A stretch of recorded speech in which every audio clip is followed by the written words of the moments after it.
Fúlàní lọ pààyàn gómìnà ọbẹ̀ dẹ̀ deny pé kò sí nǹkan tó ṣẹlẹ̀ kó tó di pé àwọn aráàlú dìde. Ṣé bẹ́ẹ̀ ti rí àwọn leaders wa látòrí bàbá Ọbásanjọ́ débi tó dé, ṣé ẹ rí fọ́tò wọn pẹ̀lú Gumi ni? Irú èèyàn wo ni Gumi jẹ́? Ẹ má jẹ́ kí a máa ṣe bí ẹni tí ó fọ́ lójú. Gbogbo wa la rí nǹkan tó ń lọ pátápátá, gbogbo wa dẹ̀ ló yẹ kọ́rọ̀ tó wà nílẹ̀ yìí pé ṣe rí àwọn Boko Haram tẹ́ ń pariwo yìí òṣèlú ni. Dele Momodu lóòótọ́ tó bá yẹ kí n ṣe olóṣèlú kó jẹ́ àwọn tó ti mix mọ́ àwọn politician ó ṣeé ṣe kọ́rọ̀ yẹn kó tà. Òótọ́ ọ̀rọ̀ wà nínú nǹkan tó ń sọ, òṣèlú dẹ̀ wà nínú nǹkan tó ń sọ, méjèèjì ni mo fẹ́ dì mú. Òṣèlú tó wà nínú ọ̀rọ̀ tó ń sọ ni wípé gbogbo àwọn tí Boko Haram ti pa kì í ṣe pé wọn ò lówó lọ́wọ́ ní Nàìjíríà, wọ́n lówó lọ́wọ́, wọ́n dẹ̀ invest, wọ́n ò dẹ̀ sákúrò. Kódà ẹni tó irú Dr. Aborode tó ń parí gbọ́ kìíní yẹn sìn, wọ́n wá invest láti ìlú òkè òkun, wọ́n wá invest sí bíbá. Àsìkò ní fún mi láti speak out. Mo rò pé mo ti dákẹ́ tó. Nǹkan tí èèyàn bá ní gbà kò ní gbà. Wọ́n sẹ́ndì fídíò méjì kan sí mi lánàá pé Fúlàní lọ, ó ti wọ Ìbàdàn, pé àwọn Boko Haram àwọn ajínigbé ti wọnú Ìbàdàn. Wọ́n wo ọ̀rọ̀ yẹn, mo ṣàfọkàn àwọn tó wà ní WhatsApp mi balẹ̀ pé tọ́ no going back ni pínpín Nàìjíríà. Àmọ́ ó gba ẹ̀sọ̀, ó gba sùúrù, torí pé amọ́niṣe ni náà máa pè wá lásìkò bàbá Tinubu. Tí irú nǹkan bẹ́ẹ̀ bá, ó ti yẹ kó yé yín. Ẹlẹ́ẹ̀kejì, tá a bá gbégbèsè ẹ máa sọ pé wọn ò gbàṣẹ látẹnu ọba, wọn ò gbàṣẹ láti ẹnu gómìnà, wọn ò gbàṣẹ. Àwọn míì máa ń complain irú nǹkan bẹ́ẹ̀ láwọn tó jẹ́ ọmọ fún olóṣèlú, torí àwọn aráàlú gangan kò sí ẹ̀dá alààyè kan tí ò fẹ́ kí a pín ilẹ̀ Yorùbá kúrò nínú Nàìjíríà.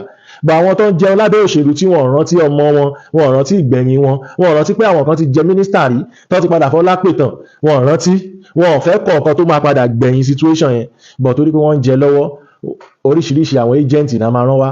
Ṣé ẹ mọ dídí ọdún tó fi búlì ní olóyè Sunday Igboho lórí pé lórí àwọn oríṣiríṣi owó tí ò tiẹ̀ tán tiẹ̀ rí, tán tiẹ̀ mọ̀ ń pa ẹ̀, táyìn aráàlú náà dẹ̀ ń listing, táwọn kan dẹ̀ ń gbọ́ bí pé lóòótọ́ ni. Bàbá yìí dẹ̀ dákẹ́ nígbà tó rí pé complain lọ́tún complain lósì, gbogbo step tá a fẹ́ take náà nínú àwọn ọmọ Yorùbá náà ló tún jẹ́ ọ̀dàlẹ̀. Now àwọn tí ẹ rántí nǹkan tó ṣẹlẹ̀ ní Ondo State lẹ́nujọ́ mẹ́ta ẹ̀, Fúlàní lọ pààyàn gómìnà ọbẹ̀ dẹ̀ deny pé kò sí nǹkan tó ṣẹlẹ̀ kó tó di pé àwọn aráàlú dìde. Ṣé bẹ́ẹ̀ ti rí àwọn leaders wa látòrí bàbá Ọbásanjọ́ débi tó dé, ṣé ẹ rí fọ́tò wọn pẹ̀lú Gumi ni? Irú èèyàn wo ni Gumi jẹ́? Ẹ má jẹ́ kí a máa ṣe bí ẹni tí ó fọ́ lójú. Gbogbo wa la rí nǹkan tó ń lọ pátápátá, gbogbo wa dẹ̀ ló yẹ kọ́rọ̀ tó wà nílẹ̀ yìí pé ṣe rí àwọn Boko Haram tẹ́ ń pariwo yìí òṣèlú ni. Òṣèlú ni, bọ́ àwa ò mọ̀, irú èmi báyìí pásánà èmi ò mọ̀ pé òṣèlú ni láti lẹ̀. Olóyè Sunday Igboho náà ó ṣeé ṣe kán má mọ̀ pé òṣèlú ni bandit yẹn láti lẹ̀, torí ìgbà tí wọ́n kọ́kọ́ bẹ̀rẹ̀ sí ń fèsì àwọn bandit yìí, wọ́n kó àwọn sójà, àwọn mopo papọ̀ mọ́ra pé ẹ jẹ́ ká lọ, ẹ má wọrí, èmi máa ṣáájú yín. Bọ̀tẹ́ bá rí táìmù yẹn rí pé báwọn sójà ń sá sẹ́yìn, tó bá ti di bí fídíò wá sá sẹ́yìn, àwọn mopo máa ń sá sẹ́yìn. Ibẹ̀ yẹn lọ́pọlọ mi ti ń sọ àwọn ọ̀rọ̀ kọ̀ọ̀kan fún mi pé something is going on, but Olóyè Sunday Igboho kí ẹ̀ achievement kan má pààyàn mọ́ nílùú yẹn làwọn ń lé. Kò yé ṣé o kó tó di pé mo ṣúọ̀ pé July 1st 2021 ọjọ́ burúkú èṣù gbomi mu ló máa ṣe clear sí Olóyè Sunday Igboho dájúdájú pé àwọn tó pera wọn ní olórí orílẹ̀-èdè tí wọ́n darí ìlú yìí wọ́n mọ̀ nípa iṣẹ́ tí àwọn ajínigbé yìí ń ṣe, bẹ́ẹ̀ ni wọ́n mọ̀ nípa ẹ̀ 100%. So gómìnà ó wà nílùú yẹn, ṣebí ìlú yẹn ni DSS ti wá àtàkì, ṣebí ìlú Ọ̀yọ́ ni DSS ti wá àtàkì Olóyè Sunday Igboho. Kí lẹ wá fẹ́ kí n máa pariwo sí?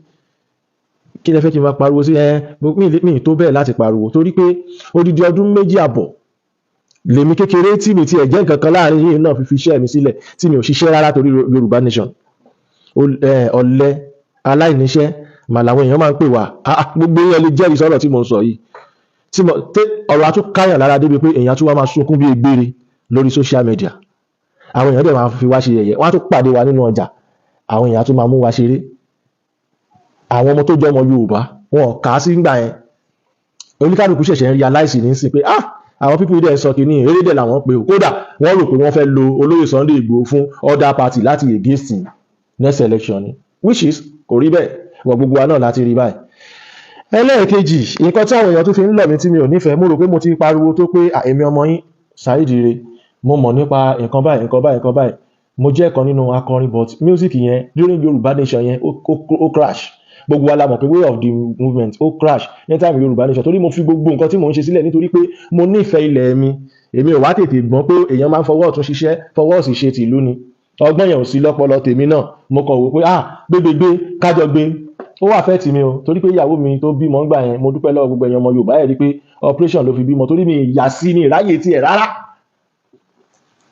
olóyè Yorùbá nation bọ̀ mo dúpẹ́ lọ́wọ́ gbogbo ọmọ Yorùbá pé ìgbà tí mo bímọ yẹn táìmù yẹn oníkálùkù dúró tì mí torí pé gbogbo wa lájọ rí pé mo dúpẹ́ pé ẹ jẹ́ kí àwọn ẹbí mi náà kú so mo ti studio mi pa ni mo ti ní studio ti ṣe díẹ̀ mo ti pa torí Yorùbá nation so ọ̀lẹ táwọn èèyàn ń pè wá ń gbà yẹn kò jẹ wá kò mú mi kò dùn mí torí pé mo mọ amọ̀bí tá à ń lọ adẹ̀mọ̀ nǹkan tá à ń ṣe now mo wá ìgbà tí yàbẹ̀ sí ń ṣayẹta fúnra wa ní dúrídá Yorùbá nation tá à ń ṣe ọ̀wọ̀ tá à ń ṣe gbogbo ẹ̀ ibẹ̀ làwọn kan ti já sí pé ọmọ yìí ó dà pé ó ní nǹkan kékeré lọ́wọ́ náà ti jẹ́ pé a lè máa lò ibẹ̀ ni mo ti bẹ̀rẹ̀ ní ti public tí mo ń ṣe tí mo fi tó yẹn náà fi délé mi nǹkan mọ̀ nǹkan tó ṣe mí ni tí n bá sọ pé kí n bẹ̀rẹ̀ iṣẹ́ kékeré báyìí o tó máa fi di ńlá mọ́ mi lọ́wọ́ èmi náà mi ní fúnra mi ní mọ̀ máa kọ́ rí pé mo bẹ̀rẹ̀ kí ní kékeré bí mo ṣe bẹ̀rẹ̀ iṣẹ́ mísíkì náà nìyẹn mo ń ta kẹ́sẹ̀tì lójú títì ni mi mọ̀ pé máa dẹni tó ní stúdíò lénìí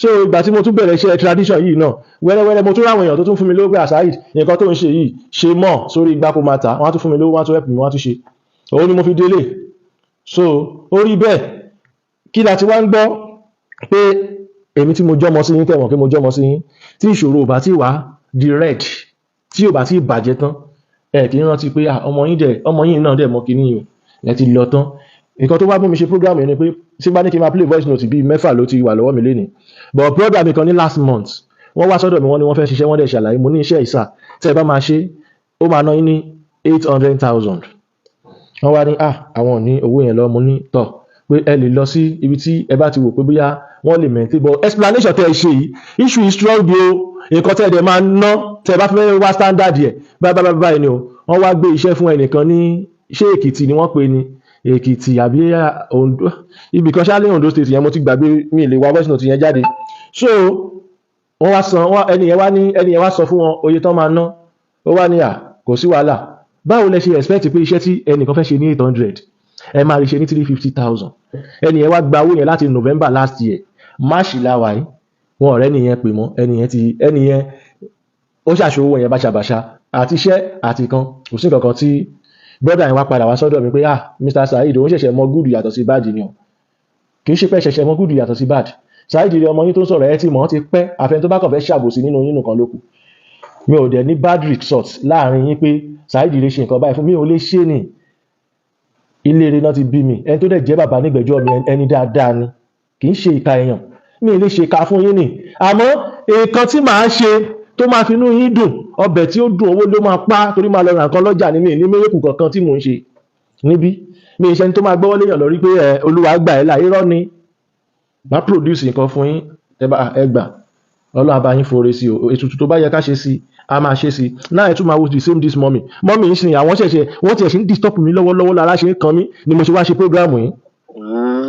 ṣe àwọn investment kan báísíkù kó rò pé márùwá nǹkan kan pé a bá invest lórí ẹ̀ òun máa gbowó wa in the next 6 months padà mo wá máa kó last kọ́bọ̀ gbogbo nǹkan tí mo ní àwọn nǹkan wẹ́rẹ́wẹ́rẹ́ mú tálẹ̀ ta gbogbo nǹkan mi mo bá kó 4.5 fún ọmọkùnrin yìí brọ́dà mi ṣe mọ̀ pé di bí mo ṣe ń bá yín sọ̀rọ̀ yìí láti last year June ló yẹ kí n ti gbowó mi àti last year June náà ló yẹ kí n ti gbowó mi bí ọ̀rọ̀ mi ò rẹ́ jẹ́. ẹni ò gbé kọ́ọ̀lù mọ́ torí Ọlọ́run ẹ̀dẹ̀ ṣe ká bẹ̀rù Ọlọ́run gbogbo ẹ̀yin tẹ́ bá ń ṣe nǹkan orí ètò orí tẹlifíṣàn tún lélẹ́yìí o ẹni yẹn wá ṣe advertisement lórí 120,000 ni mo kò ṣẹ̀ṣẹ̀ increase. mo wá sọ fún wọn pé kò sí nǹkan kan tí mo lè ṣe sí o mọ́mì ẹni kí n bá yín wáyàn èmi tẹ́ ẹ̀ wá nígbà tẹ́ fẹ́ dọ́wọ́ lé kínní ẹ̀ṣẹ̀ṣẹ̀ ẹlòmíì 90 million irú February tó lọ́sìn February ending ẹnìkan mẹ́sẹ̀jì mi ó ní 90 million lòun kó fún yàn mo wá wò pé ṣebí wọ́n Yorùbá sọ pé abéèrè ọ̀nà kì í ṣìnà ni torí pé ẹgbọ́n jura yín lọ overwise ẹ wá padà wá ẹ wá ṣẹ̀ṣẹ̀ wá máa wá kí mi bẹ́ẹ̀ náà ni ẹnìkan mẹ́jọ àfáà kan wá fún mi nílọrin nígbà tí bá ń challenge gbogbo èèyàn ṣé mi ní dọ̀tá gbogbo ayé ni ẹ ṣe farabalẹ̀ kẹ́ ẹ tẹ̀lé ẹni tó jẹ́ pé kò ní fi ìyà jẹ yín kò dẹ̀ ní ṣe báyìí sí yín àmọ́ mo mọ̀ wípé irọ́ náà ló máa ń dùn létí ẹ̀yin ọmọ aráyé irọ́ dùn létí ọmọ èèyàn ọmọ aráyé gbọ́. Ibi tí ò bá yẹ kẹ́ dowó sí ẹ lọ dowó síbẹ̀. Ìyá kan náà lálẹ́ àná náà àwọn náà ń bẹ̀ mí pé wọ́n fẹ́ tọ́jú odidi ọmọ 4 wọ́n wá ń wá iṣẹ́ ọ̀fẹ́ tí máa ṣe fún wọn lọ́fẹ̀ẹ́, àwọn ò lówó lọ́wọ́, àwọn ti wà stranded, àwọn ti lọ náwó. Orí yín burú mọ́ mi ò regret láti sọ pé orí yín burú. Pé you are watching me since 3 years ẹ wá lọ náwó lóríṣiríṣi ọ̀nà, ayé yín wá bàjẹ́, ẹ wá ń wá ọmọ táyé ẹ̀ dáa tẹ máa yọ nínú ògo titi ẹ̀ fún tiyín. Ẹlòmíì ìdájọ́ ẹ̀ ayé ni, ẹsẹ̀kẹsẹ̀ ló máa gbàdájọ́ tiẹ̀, torí pé tí o bá ṣe ìkà wàá gba ìkà ni. Ẹlẹ́ṣẹ̀ kan kò ní lọ láì jìyà. Nǹkan tí mo fẹ́ announce nìyẹn pé nǹkan tí a bá ti ní, nǹkan tí ẹ bá ti lè tẹ̀ ní ẹni tẹ́ mọ̀, nǹkan kan tó bá ṣẹlẹ̀ kẹ́nikẹ́ni má rìpọ́ọ̀tù ẹ̀ fún mi mọ́. Rìpọ́ọ̀tù ti sún mi, ẹ jọ̀ọ́ kò ní bàjẹ́ fún yín èèyàn mi. Mo fẹ́ wá sọ̀rọ̀ kan nípa ọ̀rọ̀ Mr. Dele Momodu tó ń sọ̀rọ̀. Lóòótọ́ a rí a lot of people tó against wọn, a dẹ̀ rí a lot of people tó support wọn. Ẹ mọ̀ pé Mr. Dele Momodu lóòótọ́ tó bá wí kì í ṣe olóṣèlú, kó jẹ́ àwọn tó ti mix máwọn politician, ó ṣeé ṣe kọ́rọ̀ yẹn kó tà. Òótọ́ ọ̀rọ̀ wà nínú nǹkan tó ń sọ, òṣèlú dẹ̀ wà nínú nǹkan tó ń sọ. Méjèèjì ni mo fẹ́ dì mú. Òṣèlú tó wà nínú ọ̀rọ̀ tó ń sọ ni wípé gbogbo àwọn tí Boko Haram ti pa kì í ṣe pé wọn ò lówó lọ́wọ́ ní Nàìjíríà, wọ́n lówó lọ́wọ́, wọ́n dẹ̀ invest, wọ́n ò dẹ̀ sákúrò. Kódà ẹni tó irú Dr. Aborode tó ń parí gbọ́ kìíní yẹn sìn, wọ́n wá invest láti ìlú òkè òkun, wọ́n wá invest sí bíbá yìí, Fúlàní dẹ̀ pa wọ́n dànù. So tẹ bá ń sọ̀rọ̀ wípé kéèyàn ní owó 30 million ó lè invest sí Nàìjíríà, lóòótọ́ ni parọ́. Àmọ́ investment yẹn kọ́ ni nǹkan tó le fún àwọn ọmọ ìlú láti ṣe. Owó yẹn kọ́ ló wádìí láti rí, nǹkan tó máa fi rà kọ́ ló wádìí láti rà. Àmọ́ ẹ̀mí nǹkan, àlàáfíà nǹkan. Ẹ̀dẹ̀ tí wàá sọ ọ̀rọ̀ òṣèlú níbì kan, ẹ ní kí everybody kó defend ara ẹ̀. Pé kò sílùú tí security wà, pé oníkálùkù ń yí mọ́ ni, lóòótọ́ lẹ sọ. Àmọ́ tó oníkálùkù bá bẹ̀rẹ̀ sí ní defend ara ẹ̀, ọmọ tẹ́ gbé lọ station Sunday kìíní kan tẹ́ gbé lọ station nígbà tó defend ara ẹ̀ tó pa Fúlàní, kí ló ní tẹ́ fi sentence ẹ̀ to death? Ẹ yẹ kó oníkálùkù máa para wọn náà, ẹ̀yin lẹ sọ bẹ́ẹ̀ pé kó oníkálùkù máa para wọn. So ẹni bá yára lògùn gbè ni. Màá wá fi kún, ọjọ́ tí Fúlàní bá ti fa tẹ́lẹ̀tẹ́lẹ̀ sọ́dọ̀ mi, IG ṣe ń gbọ́, Dele Momodu ṣe ń gbọ́, ẹ̀yin tẹ́ sẹ́tẹ̀sì ọmọ ọlọ́mọ to death, ẹ̀ sì ní rí pa lágbára Ọlọ́run. Tí Fúlàní kan bá ṣe yàmàyàmà dé ọ̀dọ̀ tèmi wo, so sọ pé ó ti lọ confam ni o, kẹ́ máa gbọ́, torí ti yín ló máa ń dùn. Fúlàní máa wá dáràn, á tún gbéyàn lọ sí police station, ẹ̀ tún wá sọ wípé ẹ̀ tún wá lọ gbé lọ kóòtù, ẹ̀ tún wá sẹ́tẹ̀sì ẹ̀ to death, kò ní lè work. Ṣé gbọ́? Ó sì ń bọ̀ wá kanra lé, ó sì ń bọ̀ wá kanra, kò ní wàhálà tẹ́yìn fara yín máa dálẹ̀. Àánú ẹ̀yin ọlọ́pàá Nàìjíríà dẹ̀ ló ń ṣe mí, torí tálákà lẹ́yìn náà, àánú yín ń ṣe mí. Now ti òṣèlú ni mo ti bá wọn wí yẹn, tẹ̀yin aráàlú náà yẹ ká sòótọ́ ọ̀rọ̀ fúnra wa. Téèyàn bá ní 30 million ó lè invest in life ẹ̀. Ọ̀pọ̀lọpọ̀ lẹ́ni tó sọ̀rọ̀ àwọn di tálíkà lẹ́ni, ọwọ́ ara yín lẹ fi fà á. You like expensive things, ó dà bẹ́ẹ̀. Expensive thing yẹn tẹ́ ẹ like yẹn, kí ni fúnṣọ ẹ̀? Kan tó wà ń bẹ nìyẹn. Àwa kì í ṣe mọ́tò ní bíbá yìí, a máa ń fowó ra mọ́tò ni. The same engine náà ń fún ní packaging fún wa. 10 rà ní 200 million 300 million brand new car kí ni bọ̀tẹ́ bá wọnú engine ẹ̀ rí i pé nínú àwọn engine 504 tẹ́ lòkù náà ń bá yín fi síbẹ̀. Mi ní kẹ́ mọ́ jayé, mi ní kẹ́ mọ́ ra mọ́tò, torí pé mọ́tò wà nínú nǹkan tó yẹ pé tó bá fẹ́ lọ gba contract tó bá gbé lọ tán bá ṣe rí standard yẹn náà fi mọ̀ orú èèyàn tó jẹ́. Mẹ́wàá irọ́ ló wà ń bẹ̀, ẹ̀yin lẹ̀ ń ṣerú ẹ̀, wọn kì í ṣerú ẹ̀ ní other country. Àìmọye òyìnbó tó lówó lọ́wọ́ tí ò ní mọ́tò nílùú òyìnbó. Now ẹ jẹ́ kí n tún wá padà, ìdí tí mo fi wá sí bíbáyìí máa ṣàlàyé fún yín, ọ̀pọ̀lọpọ̀ lẹ́ni ló ti lówó rí tí ò lówó mọ́, tí ò dẹ̀ sí kúrò ní Nàìjíríà yìí, kò dẹ̀ ṣe spiritual challenges lóní. Ẹ tún jẹ́ ká máa gbéra wa débẹ̀. Àwọn kan wà spiritual challenges ni wọ́n ní, but àwọn kan wà wọn kì í ṣe spiritual challenges. Ó depend, wọ́n ní bó bá ṣe sùn ló ṣe máa bára ẹ̀, bó bá ṣe dúró ló ṣe máa wà nínú fọ́tò, kò sí àní-àní. Now ọ̀pọ̀lọpọ̀ ló ti broke lẹ́ni tó jẹ́ pé ọlọ́lá ni wọ́n tẹ́lẹ̀ látara stupidity. Ẹ ká bẹ̀rẹ̀ níbi tá a máa bẹ̀rẹ̀.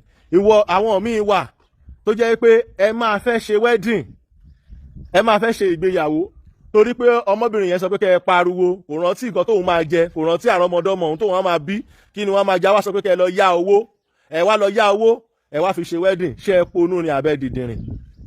Ẹ fẹ́ gbé obìnrin sílé tẹ́ ẹ máa tọ́jú, tá máa jẹun lábẹ́ yín, kì í ṣe pé òun ló fẹ́ máa bọ́ yín o. ẹ tún wá lọ máa yá owó ṣe wedding, ẹ wá máa san gbèsè yẹn padà nígbà tọmọbìnrin yẹn bá wà nílé, òun á jẹun, bí ó ti bímọ ọmọ náà á jẹun, ẹ sanwó ilé, ẹ ṣe gbogbo ẹ tún wá máa san gbèsè owó wedding. Ẹ̀yin tẹ́ bá ṣe irú ẹ̀, babalá olórí burúkú ni ẹ̀gọ́ ń dà yín láàmú.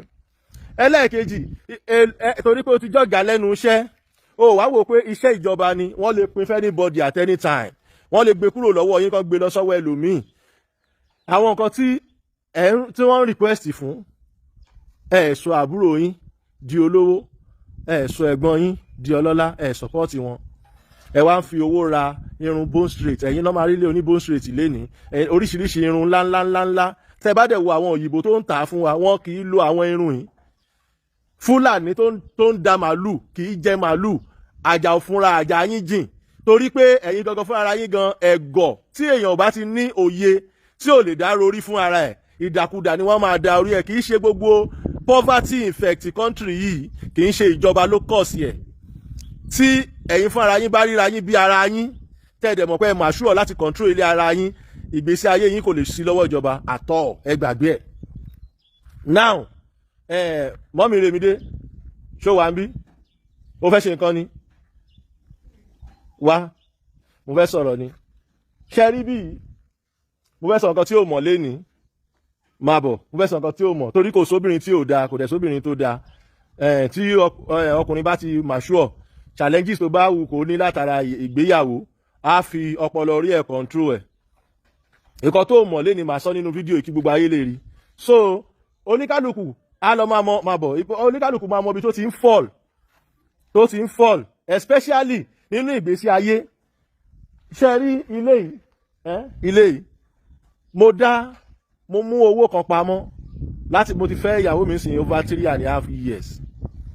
So mi kò kí ń ṣe irun bone straight àbí nǹkan tẹ́ máa ń ṣe yẹn, tẹ́ fi ń ba yàrá yín jẹ́ yẹn, kò kí ń ṣe, torí mi ò gbà kó ṣe, ọkùnrin ni mí. So mo wá ń kíìpù owó yẹn, mi ò jẹ́ kó mọ̀. Ẹ wo irun tó wà lórí ẹ̀, ẹ wo ẹ̀ṣẹ́ tí rí irun tó wà lórí ẹ̀ báyìí, irun àdìmọ́lẹ̀, bọ̀ akọ̀rọ̀ ọmọ tọ́jú ni, máa lọ́n tiẹ̀, àrọ́mọ tọ́. So mo wá kíìpù owó yẹn ìgbà tí mo wá padà ṣe owó yẹn close to be 10 million lówó tó yẹ kó fi ṣe bone straight, tó yẹ kó fi ṣe gbogbo ẹ̀. Ẹ wo kíní, ẹ wo ilé olókè yìí, kò mọ̀, òun ni mo fi kọ́. Àṣírí tí ó mọ̀, 1 week ọ̀sẹ̀ kan péré ni mo fi kọ́ bí tẹ́ ń wò yìí, 1 week ọ̀sẹ̀ kan péré ni mo fi kọ́. A ní àlọ́pọ̀lọ ní country yìí sẹ́ẹ̀. Lóòótọ́ ìjọba ní tiwọn lọ́wọ́, bọ̀ ẹ̀yin gangan fún ara yín, eléyìí tí oníkálukú fi ń kó bára ẹ̀ ló pọ̀ jù, overdo, àṣejù, nǹkan tẹ́ ẹ̀ tó, business yín move on, ó wà okay. You always go to club to enjoy your life. At the end of it, nínú average ẹ̀yin tẹ́ enjoying, celebrating fast, ó padà dá ẹlòmíì, ó padà sọ ẹlòmíì dèrò ẹ̀yìn, tó jẹ́ pé ó fọlá pètàn lọ́wọ́lọ́wọ́ nísìn. So fídíò mi máa wúlò fún ẹ̀yin tó tún kù, tó jẹ́ pé Ọlọ́run sì gbé ọlá lé yín lọ́wọ́ léni. Open your sense, don't celebrate too much, focus on your life. Má dẹ̀ jẹ́ kóbìnrin kan wọnú ayé ẹ̀ kó sọ fún ẹ pé irun 500 million lòun fẹ́ ṣe, irun 200,000 lòun fẹ́ ṣe, irun kìíní kan lòun fẹ́ ṣe. Má gbàgbé wípé tó bá ṣe gẹ̀rẹ̀ fún ẹ léni, the woman will run away for you because it's not your type, it's not your life. Obìnrin tó bá ti ń tì ẹ́ pọ̀npọ̀n kò wá sínú ayé ẹ wá ṣe ẹ́ lóore, ó wá sínú ayé ẹ wá ba ayé ẹ jẹ́ ni. Igi á dẹ̀ da ẹyà fò, kò sí kan tó máa tẹ̀yìn ẹ wá. A lot of ẹ̀yin ọkùnrin yẹn ń jẹ punishment yẹn léni tẹ́ẹ̀mọ̀. And a lot of ẹ̀yin obìnrin náà tẹ ní businesses, torí pé kò sí patí tẹ́ ẹ̀kọ́ tẹ́ ẹ̀ kí ń lọ, ẹ fẹ́ kójú ti ọ̀rẹ́ yín, lẹ́ṣẹ̀ wá lọ́hún àwọn nǹkan tẹ́ ẹ ní títí patí lẹ lọ tẹ́ fi jèwọ̀, títí yín fi bá yín. Àwọn ọ̀rẹ́ yín tẹ́ ẹ fẹ́ kójú ti ń gbà yẹn, wọ́n ti wá sá fún yín léni, wọn ọ̀rẹ́ bí àti dúró tì yín mọ́. Wo sórí péjì mi, o lè má ṣí ìṣòro ayé ẹ nìyẹn, but mi ò fọ́, torí nǹkan tí I don't want anybody to love me gan sef. Tí bá ṣe àti ń jẹun àárọ̀, tí mo ń jẹun ọ̀sán, tí mo ń jẹun alẹ́, wo aláyé fẹ́lẹ́ tó kù lẹ̀, ìfẹ́ wo ni àtàn ní sí ìdọ̀tí, láì ṣe ìgbẹ́ ìfẹ́ wo ló ń bẹ nínú ẹ̀pà àti kìíní. So ẹ jẹ́ ká tètè ya máa jẹ́ ká máa gbéra wa débẹ̀, torí mo rí ọ̀dẹ̀ kan tó sọ pé brother you expensive o fẹ́ wá gba nǹkan ìṣògùn lọ́wọ́ mi, ó dẹ̀ rí pé mo wà expensive, kí ló dé tó sọ fún ìyá àti bàbá ẹ kán rìnrìn àjò nítorí ìgbésí ayé ẹ káyé títí ẹ lè dáa. Yes, that is first question. Ẹlẹ́ẹ̀kejì, bó straight kò ní kí wọ́n yín láti ṣe. Pàtí aṣọ ńláńlá ò kí wọ́n yín láti ṣe. Àṣù àwọn NSC kò kí yáàdì fún yín láti rà ní club ní 12 million. But ẹ bá fẹ́ ṣègbìyànjú sára yín, ẹ wá rá àwọn babaláwo ìgbà tó jẹ́ pé àwọn kan náà wà tó jẹ́ pé Ọlọ́run má ṣe wọ́n ní ọ̀dẹ̀. Ẹ wá believe pé bóyá ẹ lè wá máa beg yẹn, I will know tomorrow for you. Máa ṣe yín dáadáa. Ọ̀gbẹ́ni, tó bá ti lówó lọ́wọ́ kó kórí burúkú dànù, kó kóṣì dànù, kò sẹ́ni tó kó bá ẹ. Ibi tí stupidity tó bá wreck country ìdí especially ẹ̀yin Yorùbá ibi tí stupidity bá wreck yín dé bẹ́ẹ̀ bá ṣe dúró lẹ ṣe máa bára yín nínú fọ́tò Ọlọ́run ìrẹ́jẹ ò sí bẹ́ẹ̀ lẹ́dàgbọ́ kò yé so count your stupidity how you spend anyhow money tó wá sọ yín dèrò ẹ̀yìn tẹ́ ẹ̀ rántí ọjọ́ iwájú ẹ̀yin ọmọ yunifásitì tẹ́ ẹ̀ ń lọ yunifásitì tẹ́ ẹ̀ ń kàwé mo mọ̀ fẹ́ tí kò ka gbogbo dictionary tán ṣẹ́yìn lẹ fẹ́ lọ sí Lagos State governor next àbí ẹ pariwo pé nìkan lọ sọ́dọ̀ Gumi lẹ́nu ọjọ́ mẹ́ta yìí sọ́dọ̀ Gumi jẹ́ ọ̀dọ̀ lecturer lásù ẹ ṣí sẹ́ǹsì yín tó bá ti ń rówó bẹ̀rẹ̀ sí ní invest wá business kan ṣe kó bẹ̀rẹ̀ sí ní stop spending money on university you are just deceiving yourself and you are wasting your time tó bá lówó tó bá invest tán tí business yẹn dúró dáadáa you can continue how to go for education but èèyàn kì í lo education nínú ebi èèyàn ló kọ̀ sí mẹ́ni olóṣó nígboro ó sì tó jẹ́ pé àrísítò olóṣó làwọn gẹ̀ẹ́sì yín ń ṣe mọ́mì ọmọ yín tó ń wọ bùbá ńlé irọ́ ló ń pa tó bá dé skul ọ̀tọ̀ nìkan tó ń wọ̀ gbogbo ẹ̀yin tẹ́ ti bí gbogbo ọmọ inú yín tọ́gbà abẹ́ yín sì dájà abẹ́ ọmọ yín míì lọ ẹ lọ nọ́tìsì gbogbo kíní èèwọ̀ ní nílẹ̀ Yorùbá á dẹ̀ máa dàgbé sí ayé ọ̀pọ̀lọpọ̀ rú ni mo tún ti sọ tèmi àbí ẹni tó bá wù kó gbọ́ ẹni tó bá wù kó má gbọ́ wo àwa máa sọ tiwa máa post ẹ̀ péjì mi mo kú post ẹ̀ sí kò jù bẹ́ẹ̀ lọ.